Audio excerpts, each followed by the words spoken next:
Well, hiya, BookTube. Bill Ruttenberg here with the Ruttenberg Library. Wanted to come to you today with a video about Historathon 2026. As you guys well know, the year-long reading event that is all centered around nonfiction history starts tomorrow with the first quarter of the year, January, February, and March. And in the first quarter of the year, our group wants to concentrate on the time period of prehistory to 500 AD. And so what I wanted to create here in this video was a pile of possibilities of things that I could be reading. Maybe it's stuff that you could be reading if anything, tickles your fancy. So I wanted to go through this stack. I won't read all of these. I got too many other things I'm reading, but I like to have, it's like I tell my wife I like to have a lot of books in my library that I haven't read so I can go pick and choose. I'm not set on one or two books. I like to have some selection. And so what I did here in my second floor library here is I cleared off a shelf, kind of rearranged some books in the library here, and this is going to be kind of my dedicated TBR shelf for Historathon 2026. And so this is my first quarter shelf, and like I said, I wanted to go through some of these books. There are a couple of them that I am 100%, no, there's three of them that I am 100% sure I'm going to read, and then I'm obviously going to dig into a few others, but let me share with you what my choices are. So I got them kind of by size, not by absolutely going to read to don't know if I'm going to read. I got them on there by size. But my daughter and I, when we were putting this shelf together this morning, when we were rearranging books, we ended up with about this much space left on the shelf, and we wanted to fill the whole shelf. So we did go pull a couple of selections from my library upstairs and filled the shelf out. And so I don't know if I'll get to these, but maybe. So this first one is from my shelf upstairs. This is one of the shelf fillers, but this is the History of Western Civilization, Volume 1 to 1650. And this is put together by Carlton J.H. Hayes, Marshall Wythe Baldwin, and Charles Woolsey Cole. And I have Volume 2 upstairs as well. But this one, since it covers such a vast period of time, because this gets all the way into third quarter Historathon, I thought that maybe this is something I could just kind of pick and choose, and I'll read a little bit of it up until we get into the second quarter of Historathon, and then read that next chunk, and then when third quarter comes, finish it out, and then I could for third and fourth quarter I could bring down the second volume of this and maybe get the whole thing read. I don't know. But anyway, this is just a standard history. It's nothing special. Second edition, it says. Looks like a standard textbook. I kind of like reading textbooks. I'm weird like that. But it's got good maps. Got some photos of whoever you're talking about in there. A lot of good stuff. And like I said, I was hoping maybe I could, and maybe it's like a chapter a week, do a chapter a week. That might be a good way to tackle this. We'll see. But I'll read the inside cover to you so you get a general idea.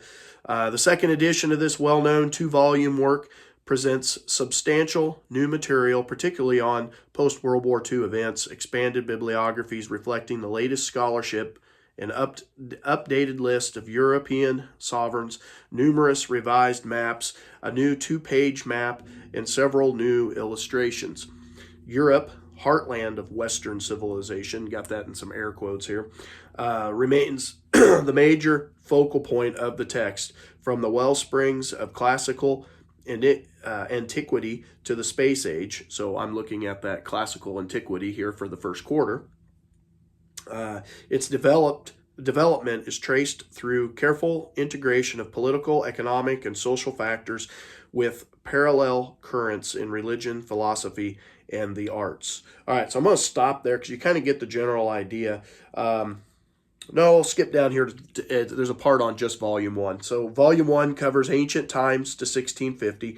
Each of its 6 main sections is accompanied by a brief summary and a list of supplementary readings. Other study aids include tables, an unusually large number of maps and illustrations, a select list of European sovereigns, and a comprehensive index. An attractive double-column format increases ease of readability. History of Western Civilization, second edition, is also available. Oh, never mind. Anyway, you get the general idea. It's just a standard textbook, but this will be good for me because, it was weird. I was telling my daughter, I went upstairs to the upper room and was looking through that part of my library, which is the bulk of my library, and you have no idea how many bookcases I had to go through just to find 3 books of first quarter material. I just don't have a lot in my library for first quarter.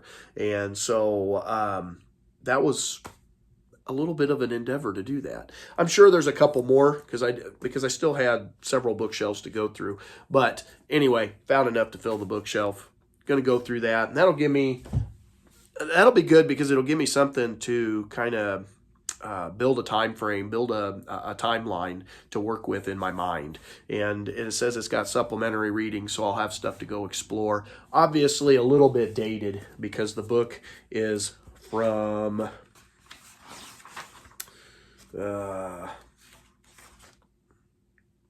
very dated, 1967. So it's very dated, but it gives me a starting point, so I'm okay with that. All right, so the next one on the shelf is one that I am 100% sure, because I'm starting it tomorrow, that I'm going to start digging into. It'll take me a while to get through it. You guys recognize Will Durant in his Story of Civilization. So this is volume 2 on the life of Greece. I've only got in my collection 2 of the volumes from the I think it was 11 volume series. I only have 2 of the volumes. I would love to get the other volumes, but I just don't see them very often. So anyway, most of you are probably familiar with Will Durant's Story of Civilization. 11 books this big, all covering the span of history, and I've never read them before. The book dates to 1939. There is, picture of, I shouldn't even, the goddess of health from the life of Greece here. But it's a 1939 book. It's extremely dated. But I still think I can get a good general outline of Greek history with this. Now, the one thing that I have noticed, because I read a companion book that came after the series was written, and the Lessons of History, and it's a real thin volume, just a little over 100 pages. And I read that, and I do fully realize that the text is dated. It is definitely, he uses terms and talks about groups of people that you probably wouldn't talk about them in that way in today's time frame. I don't know how else to nicely put that. It's dated, but I'm going to read it knowing it's dated because I don't feel that way. I don't have those prejudices and stuff. So that is one that I am 100% sure I'm reading. So many people have read that series, and I don't know, maybe I'm getting FOMO, a little fear of missing out. Plus, it's on my shelf, so I might as well. And it'll go well with, also, all of these books will go well with my my Read What You Own challenge. I'm not going to buy any books until I've read 100 of my own books that are already on my shelf. And now, I am going to do, with that being said, I'm going to do a book haul here real soon of Christmas stuff. And but I did not purchase any of these. These were purchased for me, so I'm not going to count it against me. I'm going to continue my Read What You Own challenge. Anyway, I'm off track, so let's get to the next one. So I'm going to go to really early history, and I don't know that I'll get to this, but I do teach about this in my class. We talk about this, and it's the book Origins. Richard Leakey's book. It says, what new discoveries reveal about the emergence of our species and its possible future. And I know this is going to be one of those that's going to be definitely can definitely have a large discussion with it. We'll just say that not everybody agrees with it, and I get that. I'm okay with that. I read it knowing that there's going to be probably some issues from people, and it is what it is. I read it just to get more knowledge in the area. But anyway, this book is another one that's dated. Comes from 1977, so not quite as bad as these, but it's exactly what the subtitle says. What new discoveries reveal about the emergence of our species and its possible future. It's talking about all of the old the old bones that they were finding, and how they were trying to put pieces of the puzzle of mankind together. So I had that on the shelf as a possibility. Don't know that I'll get to it, but it is on the shelf. The next one, this was sent to me a couple of years ago by Princeton University Press, and I did start it. Matter of fact, I do have a bookmark in there, but I didn't get very far. I hope to get to, well, the rest of this are all definitely wide open for me getting to those. I really want to get to those. They were sent to me, and I want to read the works that Princeton sent me, and then there's some University of Chicago Press on here. And so this one is Out of One Many Ancient Greek Ways of Thought and Culture by Jennifer T. Roberts. This was, like I said, I think 2 years ago. I'll double check the date here. 2024, so last year. Yeah, last year. Not quite 2 years ago. But let me read the inside cover to you. It says, a sweeping new account of the ancient Greek culture and its remarkable diversity. Covering the whole of the ancient Greek experience from its beginnings, late in the 3rd millennium BCE, to the Romans' conquest in 30 BCE, Out of One Many is an accessible and lively introduction to the Greeks and their ways of living and thinking. In this fresh and witty exploration of the thought, culture, society, and history of the Greeks, Jennifer Roberts traces not only the common values that united them across the seas and the centuries, but also the enormous diversity in their ideas and beliefs. Examining the huge importance to the Greeks of religion, mythology, the Homeric epics, tragic and comic drama, philosophy, and the city-state, the book offers shifting perspectives on an extraordinary and astonishingly creative people. Century after century, in one medium after another, the Greeks addressed big questions, many of which are still very much with us, from whether gods exist and what happens after we die, to what political system is best and how we can know what is real. Yet for all, apart from women and foreigners, and profited from... No, excuse me, let me start that over. I skipped a line. Yet for all their virtues, Greek men set themselves apart from women and foreigners and profited from their unpaid labor of enslaved workers. And the book also looks at the mixed legacy of the ancient Greeks today.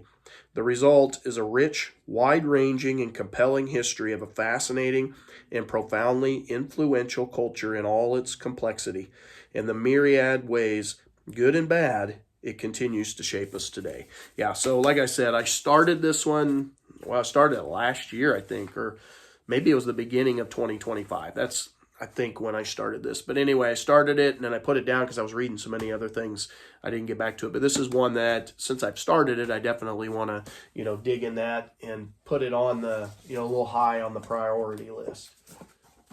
All right, so the next one is another one from Princeton University Press that they kindly sent me. And this comes from same year as that one, I'll double check, but I believe it was, 2024. And this is Birthing Romans, Childbearing and Its Risks in Imperial Rome. And I want to say, yes, I started this one also. Started at about the same time. I got real far. I got to page 4. But I put it down because I was reading other stuff. That's just how it goes with me sometimes. But yeah, so I had one on the Greeks that I was going. I had one on the Romans. Um, Let me read the cover to this one to you. So, across the vast expanse of the Roman Empire, anxieties about childbirth tied individuals to one another. To the highest levels of imperial politics, even to the movements of the stars, birthing Romans sheds critical light on the diverse ways pregnancy and childbirth were understood, experienced, and managed in ancient Rome during the first 3 centuries of the Common Era. So, I don't know that I need to go through this. You kind of get the general idea. It's all about birthing, and so I just when it was offered, I found that to be kind of a fascinating topic. I like social history, and I thought this went really, really well with the social history. And I don't think I said the author here, but Anna Bonnell Frieden is your author there. Let's see, you got a picture of her? Yep, got a picture of her on the cover there. But I'm looking forward to digging into this. I think that'll be interesting read on the Romans. All right, so let's stick with that topic of the Romans here for just a second. This one came from University of Chicago Press, and I got this one this last year. Pretty sure that's when it was printed. I'll double check. 2025. Yep, so I got this one from this last year, and it's The Buried City: Unearthing the Real Pompeii by Gabriel Zuchtriegel. I probably messed that up. I apologize to the author. But Pompeii's kind of a fascinating topic for me. This is something we cover in my 6th grade class when we're looking at, I like to do a unit studying geography based around natural disasters and how that affects the humans living in those areas. And Pompeii always oohs and ahs the kids. They're always pretty fascinated with that. And so when this came open as an option of books to get, I was super pumped about that. I really wanted to read this. And it's not, let's see, how many pages? If you include the index and notes and stuff, it's 242 pages. So it's a pretty small book, just over 200 pages of text, and then just full color photos. And it's got, stuff on the recent archaeology in Pompeii. I love the painting that's still found on the wall to this day. That stuff is awesome. But I get a little jealous because my wife, she has been there. When we first got married, she was an art major, and she took a trip there.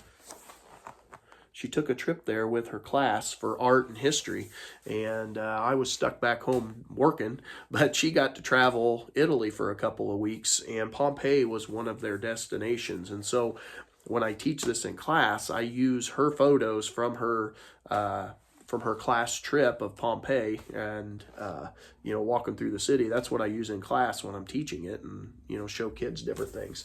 So I guess I'm thankful for having that. That's definitely a nice little resource to have my wife's pictures, but it's going to be good to get some more knowledge with that. This is an older book that I found, and I thought this could possibly go in with Historathon. Now it's going to stretch across a couple of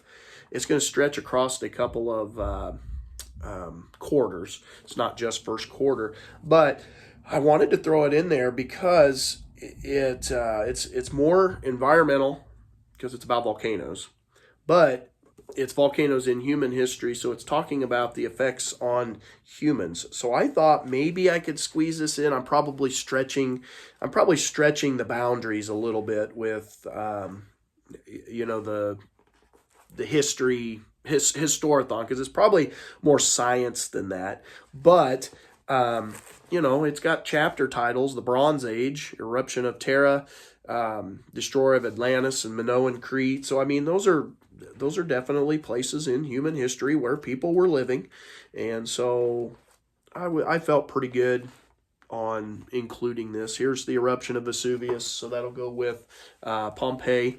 But anyway, it's a book that I've had for a long time, probably 20 years. I have not read it, and I don't know why I did not read it.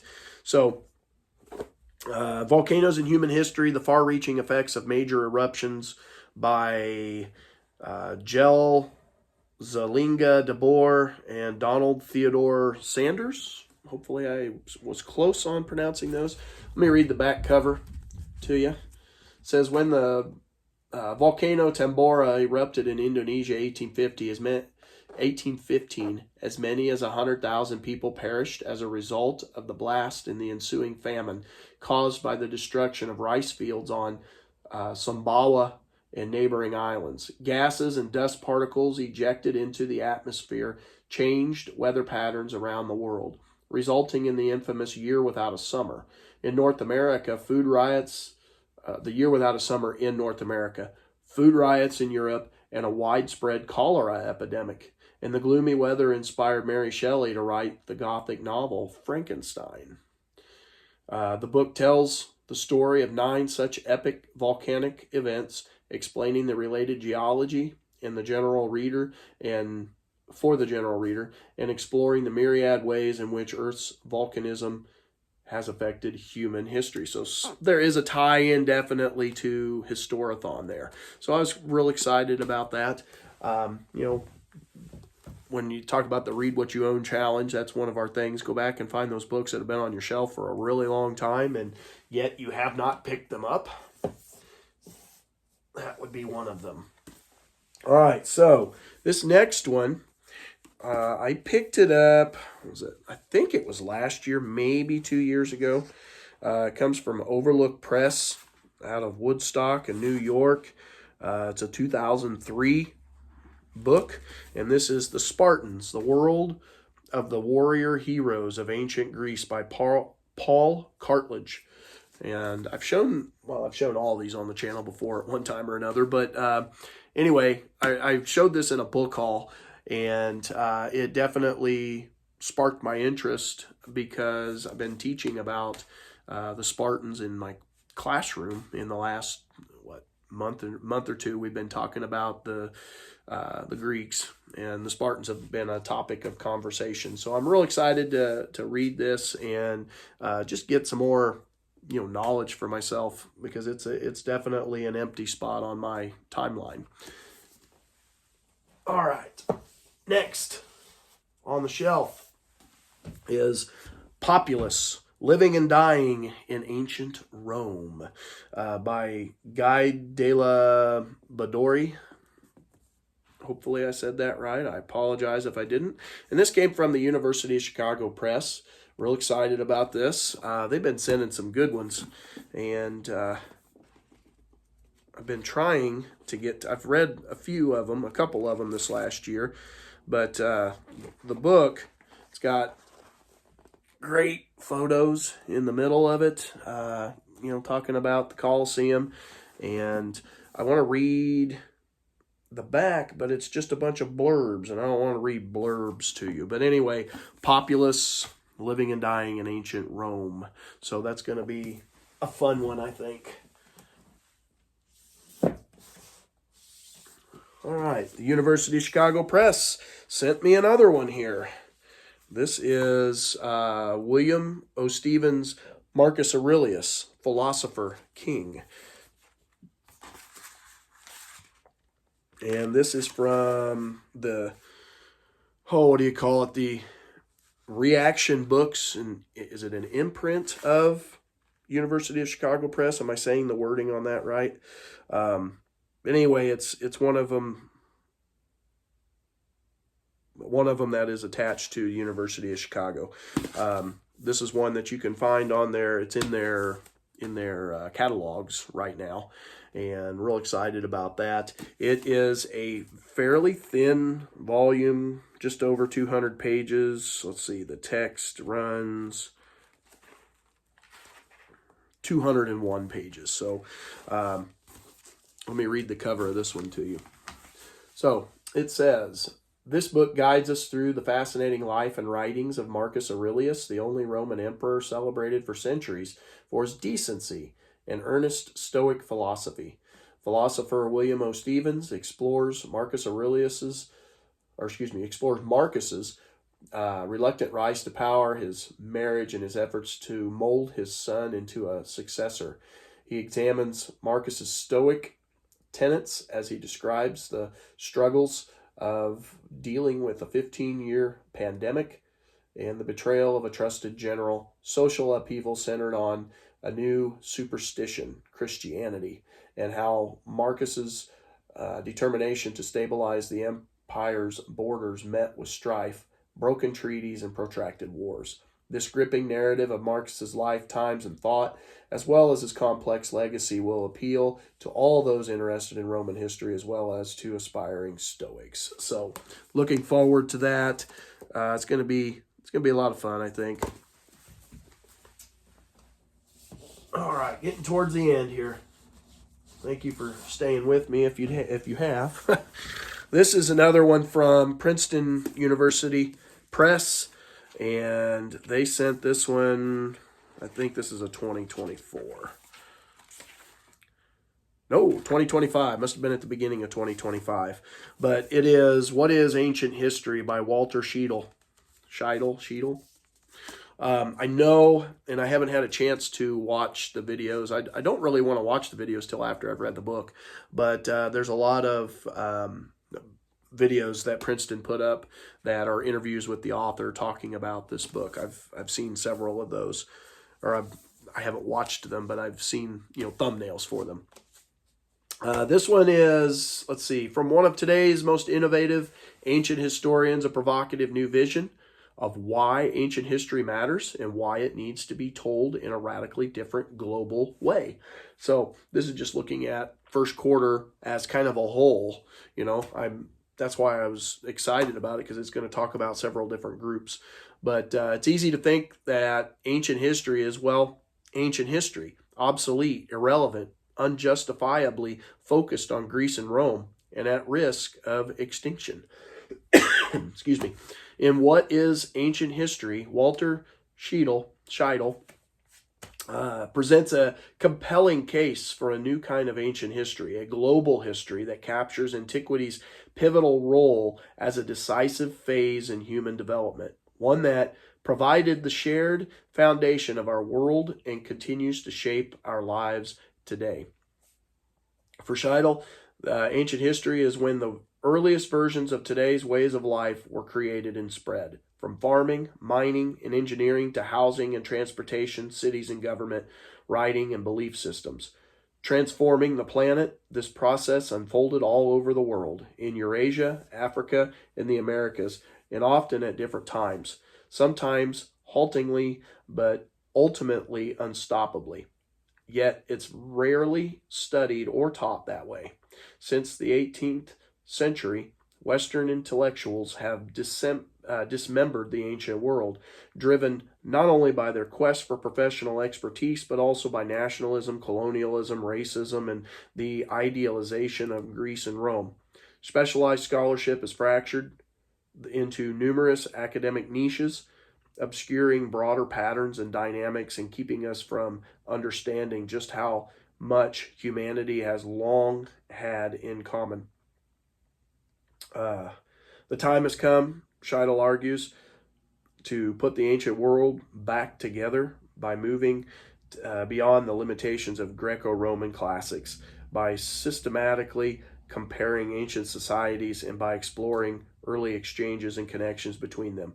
The time has come, in other words, for an ancient history for everyone. So it's going to be more of an all-encompassing look at ancient history. So excited about that.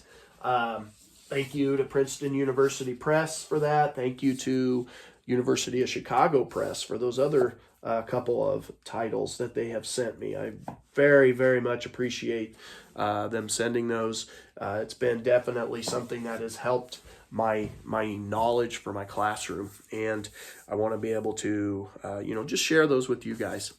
So here's another one that I am absolutely going to read. It's probably going to be the first one out of the gate.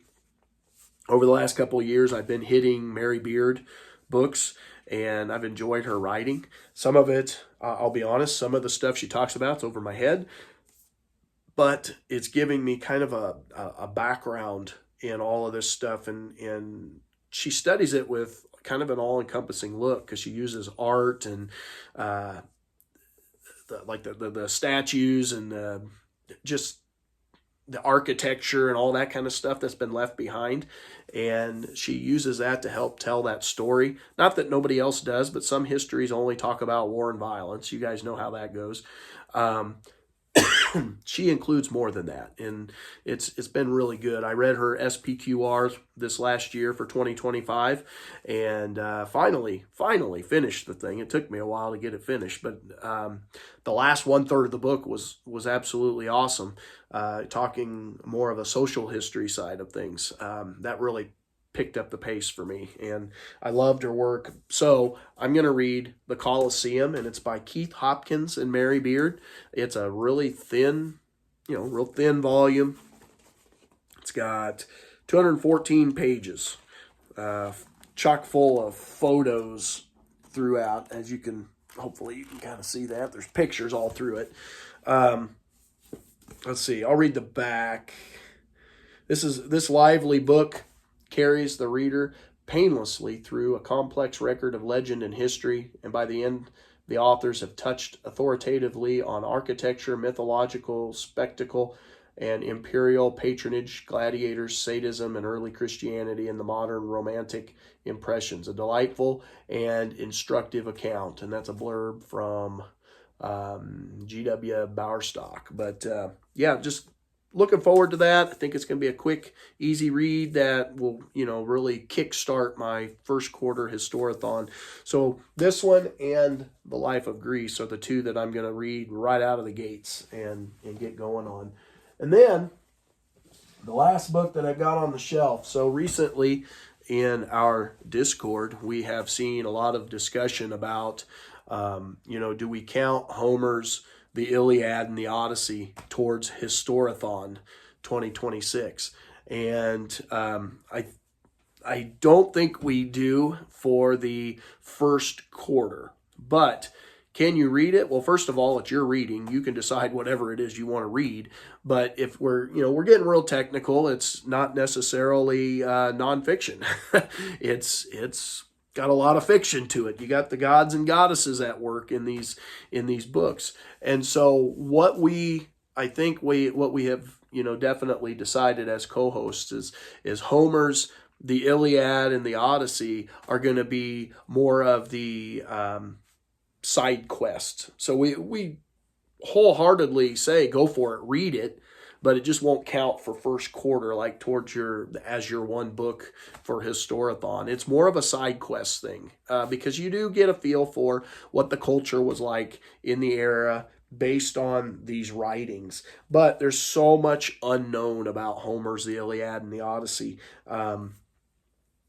It's been brought up in the Discord. I'm not going to get into it, but I think I can speak for all the co-hosts that this would be an excellent side quest. And so I have personally been going through, I've actually read 2 books on the Iliad. I read The Trojan War by, what's his name? Bernard Evslin. And then, which is basically just a retelling of the Iliad. And then I recently got done with the Iliad and I should have had it on paper. I can't remember who the transcriber was. WHD, I think. WHD something. I apologize.